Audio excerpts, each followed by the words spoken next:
Alright, so in this example problem we have a horizontal pipe of water that is flowing at 3 meters per second when it enters a pipe that is half the original radius. What is the change in pressure the water experiences? Alright, so we have fluid flowing, which means we should think equation of continuity and Bernoulli's equation.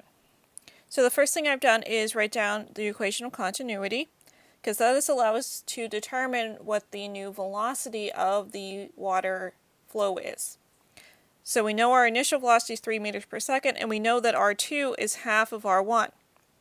So area of a circle, which usually pipes are circular, is going to be pi r squared, so I plugged that in. Remembering that for area 2, the radius is going to be half of R1, so I plugged in 1/2 R1 there.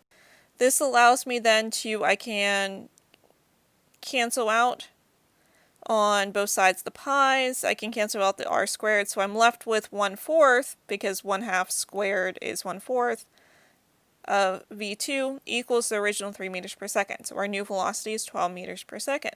Now I'm going to plug into Bernoulli's equation. I've left off the rho gy because our pipe is horizontal, so that means we don't have a change in pressure due to a change in height. So we're looking for the change in pressure, so essentially we're looking for P1 minus P2, or you could say P2 minus P1. And I've moved over to the other side, our change in pressure due to a change in velocity. I've looked up the density of water in a table, so that's 1,000 kilograms per meter cubed, and I plugged in our initial velocity, and I plugged in our final velocity. Notice it's reversed, and we showed why in the derivation of the equation.